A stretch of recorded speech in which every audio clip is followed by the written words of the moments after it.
Private coaching సెంటర్లపై చర్యలు తీసుకోవాలి. NSUI జిల్లా నాయకులు మంజునాథ్.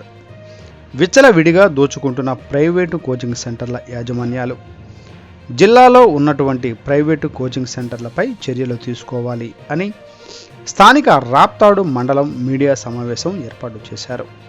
ఈ సందర్భంగా ఎన్ఎస్యుఐ జిల్లా నాయకులు మంజునాథ్ మాట్లాడుతూ అనంతపురం నగరంలో అనేక ప్రైవేటు కోచింగ్ సెంటర్లు EAMCET, NEET, POLYCET, RDT CET coaching పేర్లతో ఒక నెలకు 20,000 నుంచి 30,000 వరకు వసూలు చేస్తూ ఎటువంటి మౌలిక వసతులు లేకుండా గవర్నమెంట్ ఉపాధ్యాయులతో బోధన చేస్తూ విద్యార్థులకు, తల్లిదండ్రులకు బిల్లు, రసీదు కానీ ఇవ్వకుండా బుక్కులు ప్రింటింగ్ చేయించుకునే వేలాది రూపాయలు అమ్మడం, అడ్మిషన్ గ్యారంటీనే పాంప్లెట్ల ద్వారా ప్రచారం చేస్తూ జీఎస్టీ కట్టకుండా ధనార్జన ధ్యేయంగా పనిచేస్తున్నటువంటి ప్రైవేటు కోచింగ్ సెంటర్లో ప్రభుత్వం ఆదాయానికి గండి కొడుతూ ఇంటి విద్యార్థులను అటు ప్రభుత్వాన్ని మోసం చేస్తున్న ప్రైవేటు కోచింగ్ సెంటర్లపై ప్రభుత్వం ఉన్నతాధికారులు, జిల్లా కలెక్టర్, డిఈఓ శాఖాపరమైన చర్యలు తీసుకోవాలని ఎన్ఎస్యుఐ విద్యార్థి సంఘం డిమాండ్ చేశారు.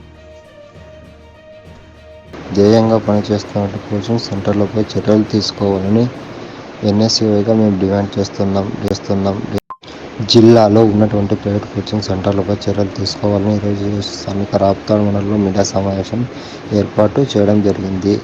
అదేవిధంగా అనంతపురం నగరంలో అనేక ప్రైవేట్ కోచింగ్ సెంటర్లో ఎంసెట్ కోచింగ్ పేరుతో నెలకు 20,000 నుండి 30,000 రూపాయలు వసూలు చేస్తూ ఎలాంటి మౌలిక వసతులు సదుపాయం లేకుండా గవర్నమెంట్ ఉపాధ్యాయులతో బోధనలు చేస్తూ విద్యార్థులకు, తల్లిదండ్రులకు బిల్లులు, రసీదులు కానీ ఇవ్వకుండా బుక్కులు ప్రింటింగ్ చేయించుకునే వేలాది రూపాయలు అమ్మడం, అడ్మిషన్ గ్యారంటీ పాంప్లెట్ల ద్వారా ప్రచారం చేస్తూ జీఎస్టీ కూడా కట్టకుండా ధ్యేయంగా పనిచేస్తున్న కోచింగ్ సెంటర్లపై చర్యలు తీసుకోవాలని ఎన్ఎస్యుఐ